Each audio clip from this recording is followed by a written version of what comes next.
Boa tarde, alunos do oitavo ano.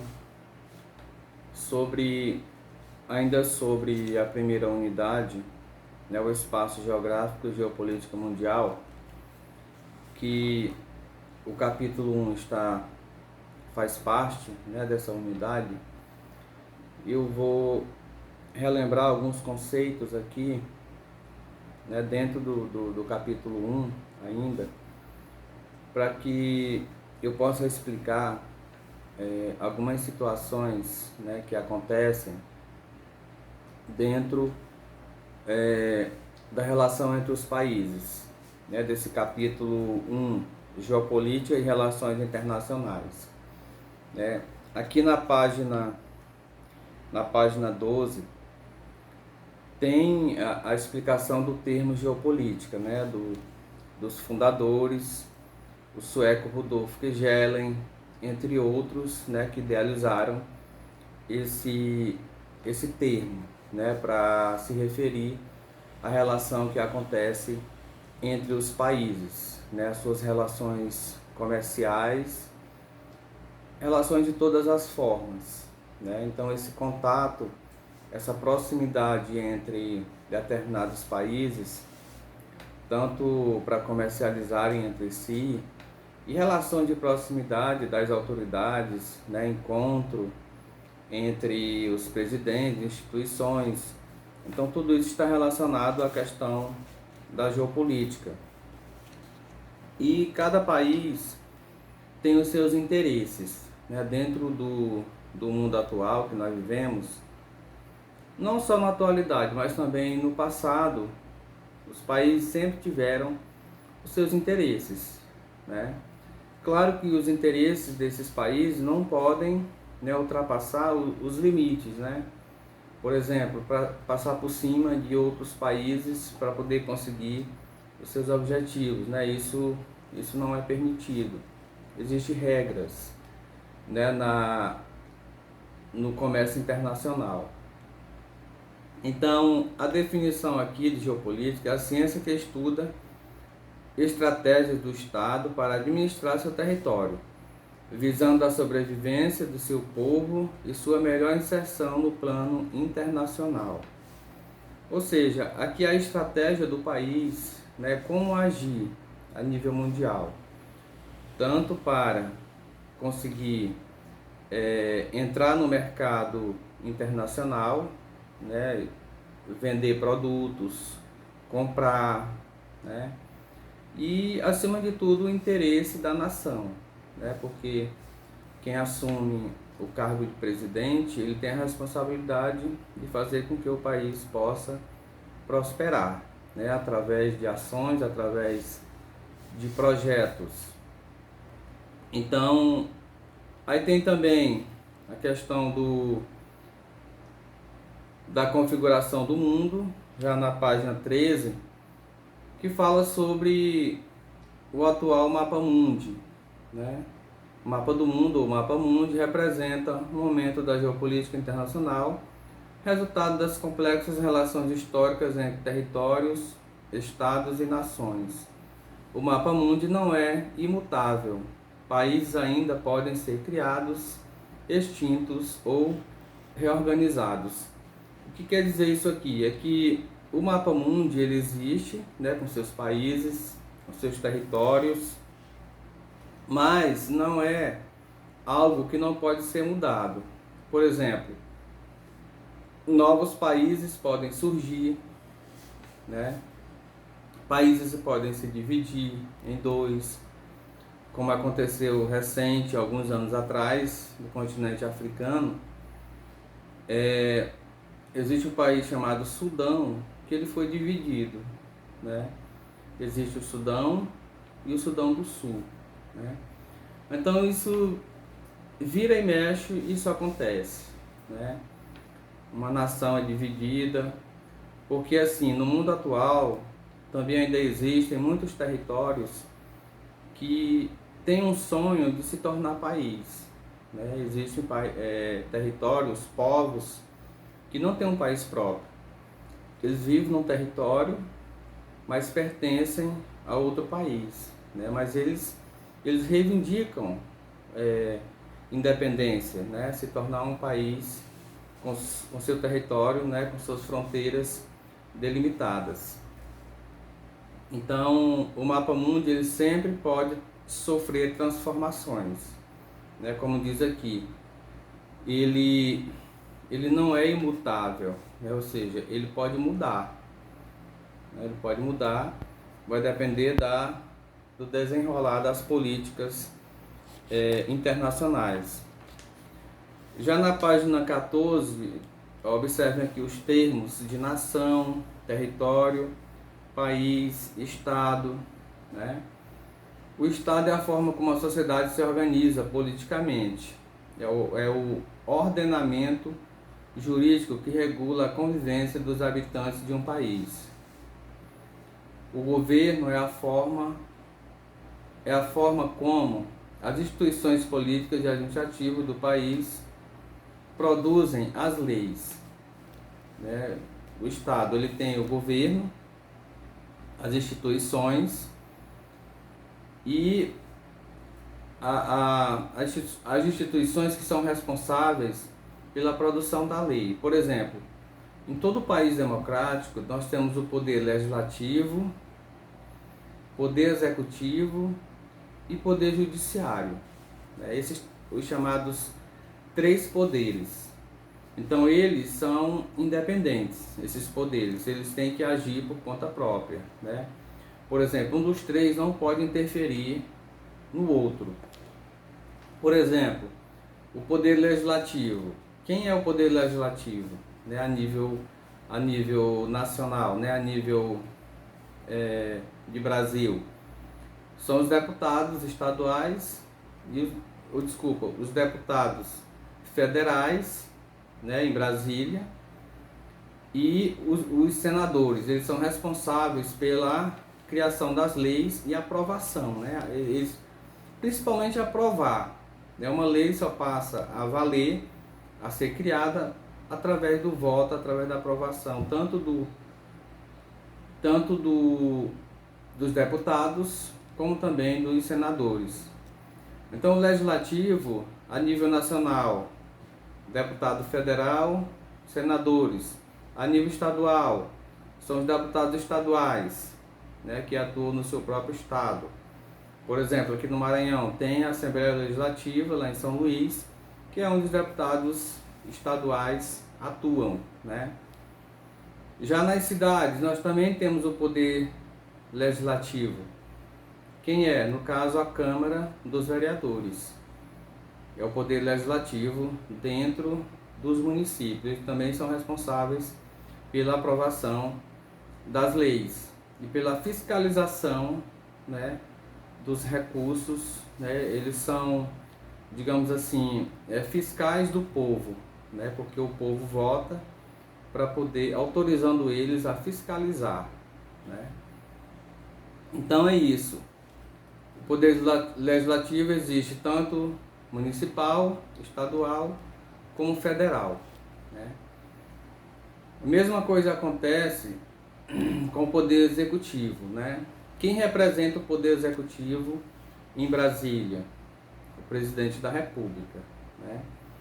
Ele tem o poder de fazer com que as leis possam ser válidas, né?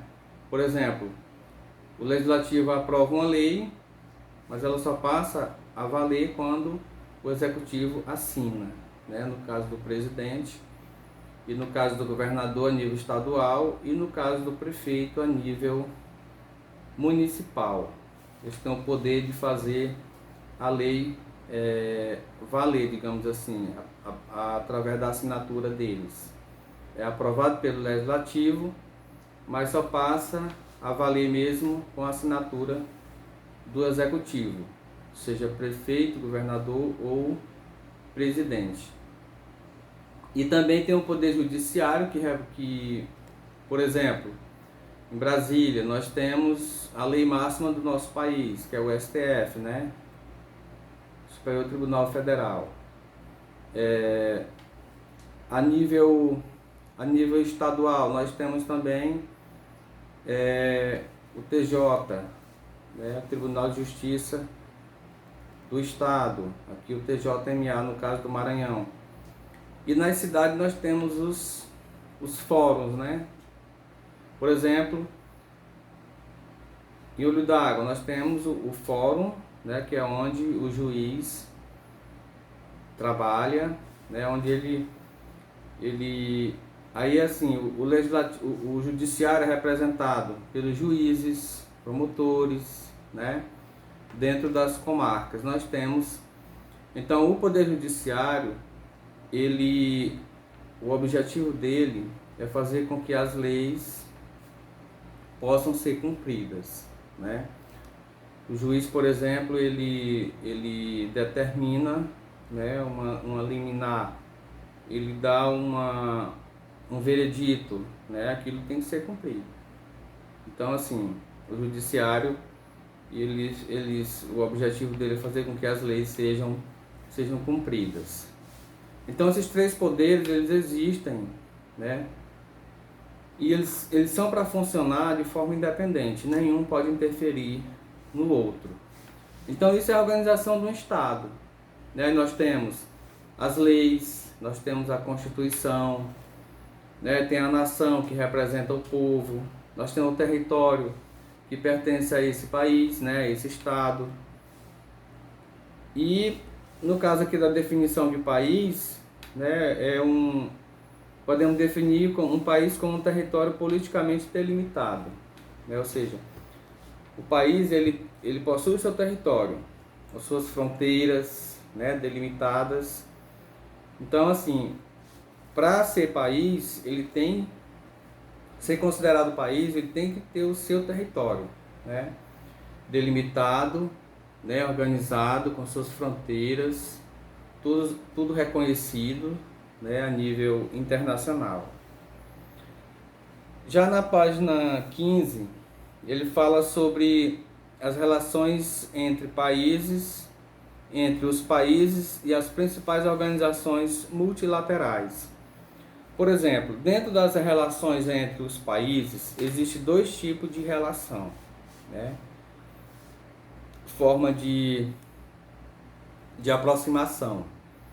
Existe as chamadas relações bilaterais, né? Ou seja, que se dá entre dois países, quando dois países se juntam, né, para comercializar, para trocas comerciais, enfim. Isso é chamado de relações bilaterais, né? Porque assim, os países eles necessitam constantemente dos outros. Porque nem sempre um país ele produz tudo que precisa, né? O Brasil, por exemplo, produz muitos produtos agrícolas. O Brasil exporta muitos produtos agrícolas para outros países que muitas vezes não têm uma produção muito alta. No entanto, o Brasil ele também necessita de importar outros produtos para o nosso país. Por exemplo, o Brasil ele compra muito trigo de outros países, porque nós não temos uma produção suficiente de trigo no nosso país para poder abastecer o mercado interno, né? A produção de alimentos que nós temos com base de massas, né? O pão, bolo, biscoitos em geral, pizzas, né? Salgadinho, que mais? Salgadinho mais é de milho também, né?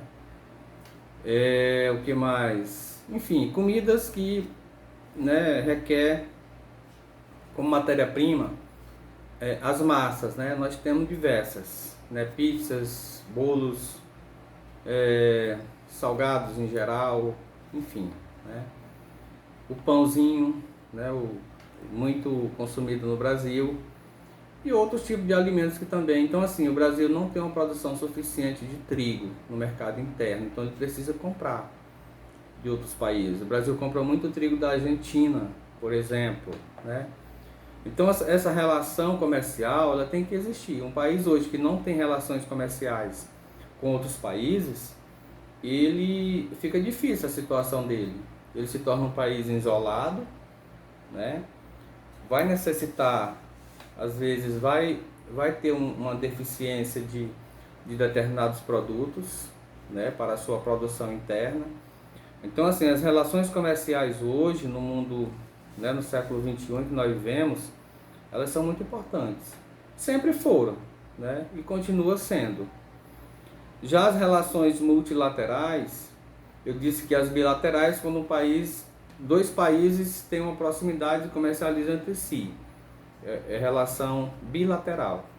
Relação multilateral é quando um país ele tem relações abertas com vários outros países, né? Comercializa com vários países diferentes, né? Então isso é chamado de multilateral. Multi quer dizer muito, né? Enfim. Então eu falo aqui também na página 15 do Banco Mundial e FMI. São instituições internacionais que elas são sustentadas por dinheiro dos países ricos, e essas instituições elas são responsáveis de reerguer países que estão com dificuldade econômica, né, através de empréstimos. Eles emprestam dinheiro para países que têm necessidade, dificuldade econômica, para que esses países possam se reerguer, né? Mas como eu disse, é um empréstimo. Esse país, quando pega um empréstimo, ele tem que pagar, né? Tem que devolver, claro que é parcelado, mas existem os juros também. Então um país, quando ele entra nesse ramo de empréstimos, né, digamos assim, é porque a economia desse país está com muita dificuldade, né? Então, lembrando que ele precisa pagar com juros, enfim, né? Então, o FMI, que é o Fundo Monetário Internacional, como eu disse, e o Banco Mundial são instituições que atuam para ajudar, digamos, entre aspas, né, ajudar países com suas economias com dificuldade, através de empréstimos. Já na página 16 fala sobre organizações das Nações Unidas, no caso a ONU, né, que tem o objetivo principal da ONU é manter a paz no mundo, e ela foi criada em 1945, logo após a Segunda Guerra Mundial, né? Então, assim, o principal objetivo, manter a paz, né, a segurança internacional, como diz aqui no texto. E desde quando a ONU foi criada, nunca mais teve uma grande guerra, né, porque ela atua principalmente para poder evitar os conflitos. Claro que não impede, existem conflitos mundo afora, mas não em proporção mundial, né, para se tornar uma guerra mundial, como aconteceu tanto na Primeira Guerra Mundial, 1914 a 1918, como da Segunda Guerra Mundial, 1938 a 1945, né? Então, dentro da ONU existem vários órgãos, né, várias instituições, e cada órgão é responsável por uma área, né? Como tem aqui a tabela, vocês podem observar, né, nós temos a FAO, que também faz parte da ONU, que é a Organização das Nações Unidas para a Alimentação e Agricultura. Aqui são projetos voltados para a questão da segurança alimentar, porque existem muitas regiões do mundo que as pessoas passam fome, né? Então a ONU atua nessas regiões com doação de alimentos, com projetos voltados para a produção agrícola, né? Então é nessa área que a FAO atua.